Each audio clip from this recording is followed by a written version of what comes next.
الحمد للہ رب العالمین والصلاة والسلام علی سید المرسلین اما بعد فاعوذ باللہ من الشیطان الرجیم بسم اللہ الرحمن الرحیم۔ سورۃ البقرہ کی تفسیر چل رہی تھی اور لاسٹ لیسن میں ہم نے آیت نمبر 87 اور 88 کور کی تھی، جس میں ہم نے دیکھا کہ اللہ تعالیٰ نے بنی اسرائیل سے یہ خطاب کیا کہ ہم نے موسیٰ علیہ السلام کو کتاب عطا فرمائی اور ان کے بعد پہ در پہ رسول بھیجے،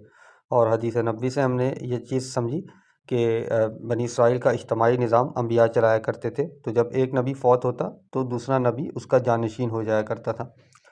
اور پھر اللہ تعالیٰ نے مزید آگے بنی اسرائیل کو کہا کہ ہم نے عیسیٰ علیہ السلام کو کھلی نشانیاں دے کر بھیجا اور روح القدس یعنی جبریل امین کے ذریعے ان کی مدد فرمائی۔ پھر اللہ تعالیٰ نے آگے بنی اسرائیل کو تنبیہ کی کہ پھر جب تمہارے پاس کوئی رسول وہ چیز لے کے آیا جس کو تمہاری طبیعت نے، تمہارے نفسوں نے پسند نہ کیا، تو پھر تم نے تکبر کیا۔ اور تکبر کی ڈیفینیشن ہم نے حدیث نبوی سے سمجھی کہ حق بات کو قبول نہ کرنا، حق بات سے قناعت کرنا، حق بات سے منہ موڑنا اور دوسروں کو حقیر جاننا، یہ تکبر ہے۔ اور پھر اس تکبر کا نتیجہ یہ ہوا جو کہ اللہ تعالیٰ نے پھر اسی آیت میں بتایا تھا کہ انبیاء کی ایک جماعت کو، ایک گروہ کو تو تم جھٹلاتے رہے اور ایک گروہ کو قتل کرتے رہے۔ اس کے بعد اللہ تعالیٰ نے یہ بتایا کہ اہل یہود کہا کرتے تھے کہ ہمارے دل غلاف میں ہیں، یعنی کہ جب نبی اکرم صلی اللہ علیہ وسلم نے ان کو اسلام کی دعوت پیش کی تو انہوں نے کہا کہ ہمارے دل محفوظ ہیں، غلاف میں ہیں،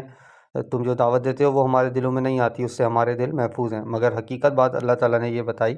کہ ان کے کفر کے سبب اللہ تعالیٰ نے ان پر لعنت کر دی ہے، جس کی وجہ سے وہ واپس نہیں لوٹتے سوائے تھوڑے لوگوں کے۔ تو نبی اکرم صلی اللہ علیہ وسلم نے بھی جب دعوت پیش کی تو اہل یہود میں سے بہت تھوڑے لوگ ایمان لائے تھے۔ اس میں ہم نے تدبر پوائنٹ آف ویو سے یہ چیز دیکھی تھی کہ جب کوئی ہمیں دعوت حق پیش کرے تو ہمارا یہ ایٹیٹیوڈ نہیں ہونا چاہیے کہ ہم بھی کہیں ہمارے دل غلاف میں ہیں، اس کی بات سننے سمجھنے کی کوئی ضرورت نہیں ہے، بس اپنے عقیدے پر، اپنے نظریات پہ ہی پختہ رہنا ہے، بلکہ ہمیں اس کو سوچنا سمجھنا چاہیے، اور اگر وہ بات ہمیں ٹھیک معلوم ہو، قرآن و سنت کی روشنی کے اکارڈنگ ہو، تو پھر ہمیں تکبر نہیں کرنا چاہیے، یعنی کہ منہ نہیں موڑنا چاہیے اور اس بات کو جھٹلانا نہیں چاہیے بلکہ قبول کرنا چاہیے۔ تو اب ہم آج کے اپنے مین لیسن کی طرف چلتے ہیں جو کہ آیت نمبر 89 سے لے کر 93 تک ہوگا۔ تو آیت نمبر 89 میں اللہ تعالیٰ فرما رہے ہیں وَلَمَّا جَاءَهُمْ كِتَابٌ مِّنْ عِندِ اللَّهِ مُصَدِّقٌ لِّمَا مَعَهُمْ وَكَانُوا مِن قَبْلُ يَسْتَفْتِحُونَ عَلَى الَّذِينَ كَفَرُوا فَلَمَّا جَاءَهُم مَّا عَرَفُوا كَفَرُوا بِهِ فَلَعْنَةُ اللَّهِ عَلَى الْكَافِرِينَ۔ اور جب ان کے پاس اللہ کی طرف سے وہ کتاب آئی جو اس کی تصدیق کرنے والی ہے جو ان کے پاس ہے، حالانکہ وہ اس سے پہلے ان لوگوں پر فتح طلب کیا کرتے تھے جنہوں نے کفر کیا، پھر جب ان کے پاس وہ چیز آئی جسے انہوں نے پہچان لیا تو انہوں نے اس کے ساتھ کفر کیا، پس اللہ کی لعنت ہو کافروں پر۔ اب اس آیت میں اللہ تعالیٰ اس چیز کا ذکر کر رہے ہیں کہ جب ان کے پاس اللہ کی طرف سے قرآن شریف آ گیا اور یہ اسی کی تصدیق کر رہا تھا جو ان کی کتابیں تھیں، یعنی کہ بنی اسرائیل کی آسمانی کتابیں تورات، زبور اور انجیل وغیرہ، تو پھر انہوں نے اچھی طرح قرآن شریف کو پہچاننے کے بعد کہ ہاں یہ وہی کتاب ہے جو نبی آخر الزماں پر نازل ہوئی، جس نبی کی نشانیاں ہماری کتابوں میں موجود تھیں، انہوں نے پھر کفر کیا۔ اور ان کا حال یہ تھا کہ یہ پہلے اللہ تعالیٰ سے کافروں پر فتح طلب کیا کرتے تھے، یعنی کہ جب بت پرستوں کے ساتھ اہل یہود کا بحث مباحثہ یا پھر لڑائی جھگڑا ہوتا تھا تو یہ اللہ تعالیٰ سے دعا کرتے تھے کہ یا اللہ جس نبی کی نشانیاں تو نے ہمیں ہماری کتابوں میں بتائی ہیں اس نبی کو جلد از جلد مبعوث کر دے تاکہ ان کے ساتھ مل کر ہم ان کافروں پر فتح حاصل کریں۔ تو جب وہ نبی آخر الزماں حضرت محمد صلی اللہ علیہ وسلم تشریف لے آئے تو انہوں نے جس اس حسد کی بیس پہ کہ یہ بنی اسماعیل میں کیوں آ گئے، بنی اسرائیل میں کیوں نہ آئے، یہ فوقیت ہمیں کیوں نہ ملی، انہوں نے ان کے ساتھ کفر کیا، اور پھر اللہ تعالیٰ نے بھی ان پر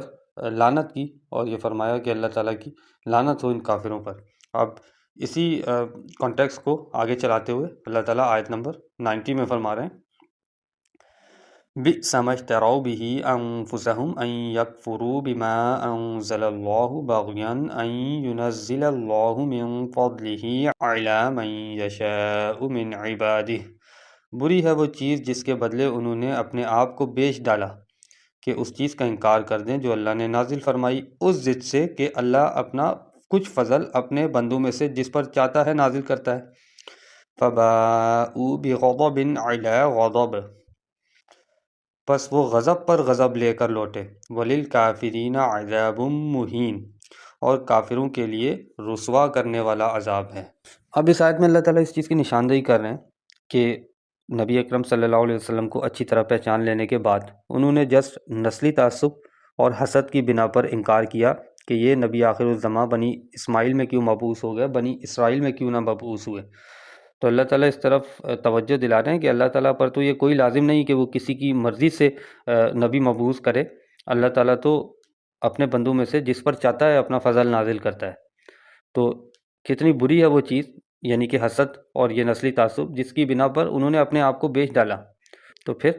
اللہ تعالیٰ نے ان کے بارے میں فرمایا کہ وہ غضب پر غضب لے کر لوٹے۔ ایک تو پہلے ہی اہل یہود پہ اللہ تعالیٰ کا غضب تھا، اور نبی آخر الزماں حضرت محمد صلی اللہ علیہ وسلم کا انکار کرنے کے بعد ان پر اس غضب پر بھی اللہ تعالیٰ نے غضب نازل فرمایا۔ تو اب آیت نمبر 91 میں اللہ تعالیٰ فرما رہے ہیں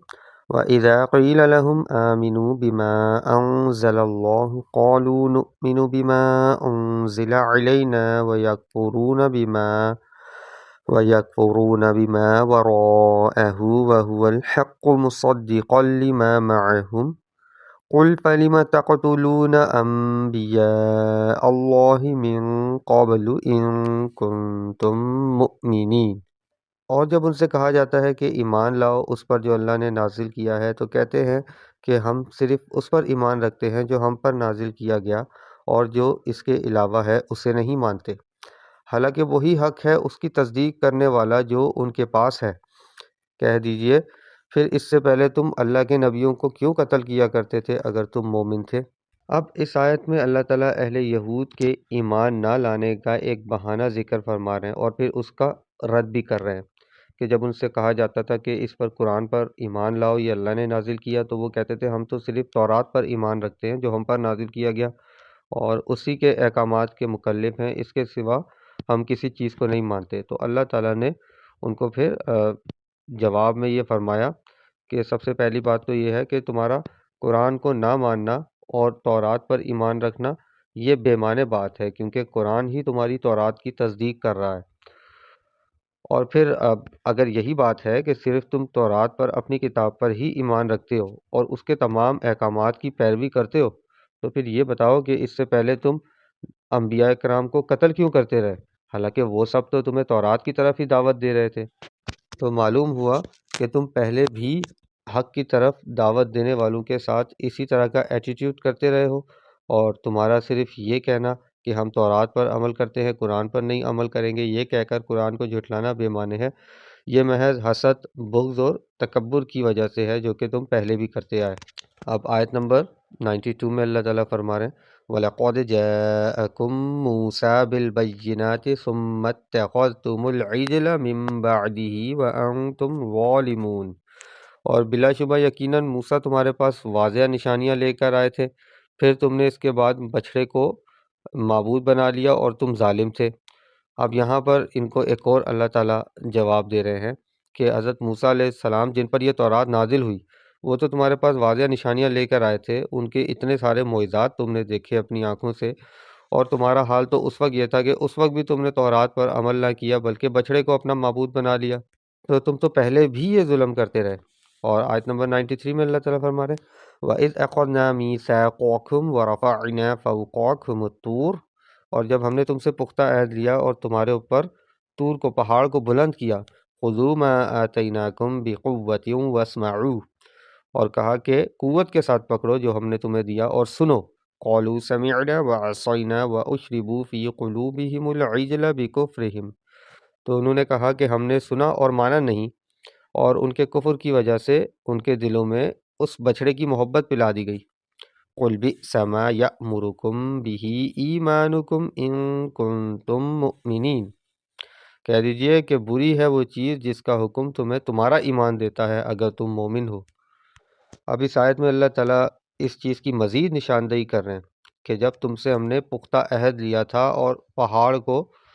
تمہارے سروں پر بلند کر دیا تھا، اس کی تفسیر ہم دیکھ چکے کہ اس کی کیا کیفیت تھی، اور یہ کیا تھریٹ تھا بنی اسرائیل پہ کہ اگر تم اس کو قوت کے ساتھ نہیں پکڑتے، تمام احکامات پہ عمل کرنے کا عہد نہیں کرتے، تو گویا کہ پہاڑ تمہارے اوپر گر جائے گا۔ تو انہوں نے عہد تو کر لیا اس وقت کہ ہم تورات پر عمل کریں گے، کیونکہ اور کوئی چارہ نہ تھا، پہاڑ گویا کہ ان کے سروں کے اوپر گر جاتا، مگر بعد میں انہوں نے تورات کے احکامات کو بھی مانا نہیں، تو پھر ان کے کفر کی وجہ سے ان کے دلوں میں بچڑے کی محبت ڈال دی گئی۔ تو یہ آیت نمبر 89 سے لے کر 93 تک کی تفسیر تھی۔ اب اس میں تدبر پوائنٹ آف ویو سے ہمارے لیے ایک یہ بہت بڑا سبق ہے کہ جب حضور اکرم صلی اللہ علیہ وسلم بنی اسماعیل میں مبعوث ہو کر تشریف لائے تو اہل یہود صرف اور صرف حسد اور نسلی تعصب کی بنا پر حضور اکرم صلی اللہ علیہ وسلم کی نبوت کا انکار کر بیٹھے، حالانکہ وہ خود اللہ تعالیٰ سے یہ دعائیں کیا کرتے تھے کہ نبی آخر الزماں کو جلد از جلد مبعوث کر دے تاکہ ہم مشرکین پر فتح حاصل کریں۔ تو آج کل ہمیں بھی یہ چیز دیکھنے کو ملتی ہے کہ اگر کوئی قرآن و سنت کی دعوت دے رہا ہوتا ہے یا حق بات کی طرف بلا رہا ہوتا ہے تو اس کو صرف اور صرف یہ کہہ کے جھٹلا دیا جاتا ہے کہ کیونکہ یہ ہمارے فرقے کا نہیں تو ہم اس کی بات نہیں مانیں گے، حالانکہ بات تو وہی ہوتی ہے جو اللہ اور اس کے رسول نے فرمائی۔ تو ہمیں ایسا ایٹیٹیوڈ نہیں رکھنا چاہیے، بلکہ ہمیں چاہیے کہ ہم حق بات کو سمجھیں اور اس کو قبول کریں۔ تو آج کا لیسن ہم یہیں پہ اینڈ کرتے ہیں۔ دعا ہے اللہ تعالیٰ سے کہ جو کچھ ہم نے اسٹڈی کیا اللہ تعالیٰ اسے ہمیں یاد رکھنے، اس سے نصیحت حاصل کرنے، اس پر عمل کرنے اور دوسروں تک پہنچانے کی توفیق عطا فرمائے۔ وما علینا الا البلاغ المبین۔